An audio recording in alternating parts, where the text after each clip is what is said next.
ちは、ともです。池上です。今日は何？今日はアンダーの結構ざっくりだけど、アンダーの効かせ方、持ち方について教えていきたいと思います。よいしょっす。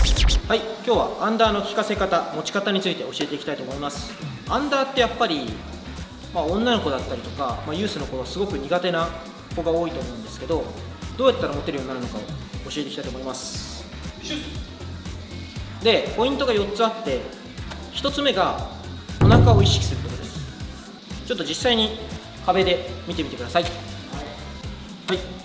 アンダーを持つときにお腹を意識するのはどういうことかっていうと、大体アンダーが苦手な人とかってこうやって腰を入れてちょっとお腹は抜いて押さえるっていうことが多いと思うんですけど、これだと腰を痛めたりとか、あとは距離が出ないっていう問題が発生するんですよ。そういう時にこういうふうに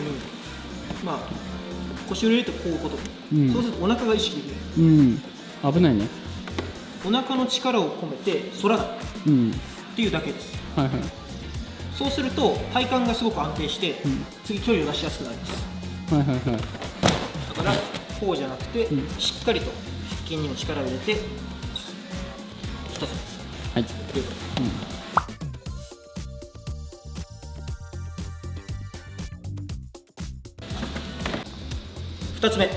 2つ目は肩を上げないことです。やっぱりアンダーってこう上に向かって引くじゃないですか。だから肩を上げることでちょっと効かせるっていう風にする人が多いと思うんですけど、肩を上げちゃうとスローパー編でも言ったんですけど、背中の筋肉だったりが全然使えなくなっちゃうんですよ。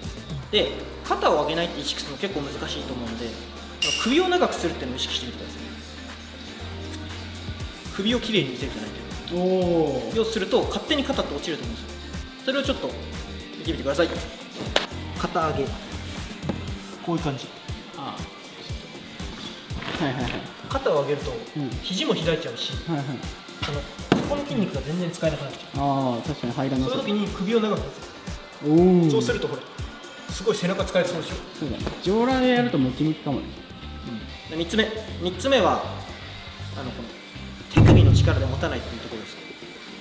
アンダーって結構手首の曲げ伸ばしで持とうとして手首を痛めたりする人が多いと思うんですけど、それはやっぱり大きな力が発揮しづらいし故障する恐れがあるので、手首と肘は固定して背中で押さえるということです。この手首と肘はもう固定する、持った位置を固定しておいて、この背中に効かせるしっかりことが大事です。こういうことです。これも全部初めに言ったこととつながってるんですけど、やっぱりこういったいい姿勢になります、絶対。で、最後4つ目は今まで言った1から3のことを意識しつつ、最後は足の力で距離を出すということです。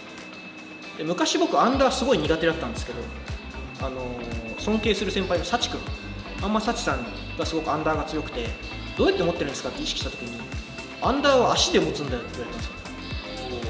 かっこいいと思って、そこから意識してやってます。ちょっと見せますね。で、アンダーがなぜ足の力がそんなに大切かっていうと、アンダーって逆さまじゃないですか。だからこの上に向かって力を伝えたいんですよ。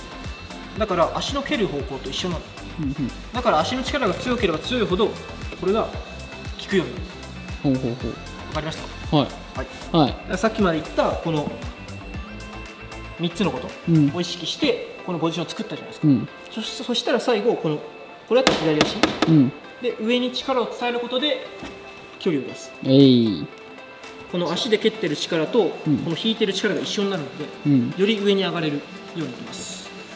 3つを意識して立つ。もうここは形を作ってるだけで、距離を出すのは足。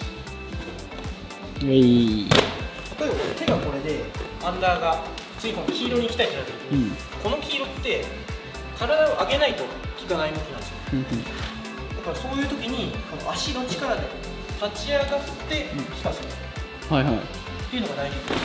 だからこれが足の力を使わないで手の力でいくら頑張ってももう自分側に引けないホールドだから全然こう上に上がれないんですけど、こう押さえといて足の力で立つっていうのが大事になります。はい、今回はアンダーが持てるようになるコツ4つを伝えていきました。1つ目、何ですか？ 1つ目は、お腹をまっすぐ。そうですね、やっぱり腰を反って壁に入るっていうだけじゃなくて、お腹の内からもしっかり入れて、なんて言ったらいい、反らないことが大事になります。歌舞伎ですね。すぐ歌舞伎っていう2つ目、2個目は、首を伸ばす。そうで首を長くするっていうのは、首を長くすることが目的というよりは、肩を下げるっていうのが目的です。肩が上がると、スローパー編でも言ったんですけど、背中の力だったり体幹の力が全く使えなくなるので、首を長くすることを意識して持ってみてください。はい、3つ目、手首とか肘で持とうとしない。そう手首とか肘の曲げ伸ばしの力で持とうとしないで、手首と肘は固定しておいて、背中の力で持つということが大事になります。最後はもう自信ありますよ。何ですか？最後は、アンダーは足で持て。そうです。これはもう幸くんから教わったことなんですけど、アンダーっていうのはやっぱり下に向いてるので、体が上に行けば行くほど効く向きのホールドなんですよ。だからそういった時に足で押すことでこれが効いてくるという風になるので、意識してしっかり足の力を込めてみてください。はい、今回はアンダーが持てるようになるコツを4つ伝えていきました。このコツを意識して皆さんもアンダーマスターになりましょう。チャンネル登録、高評価よろしくお願いします。じゃあねー。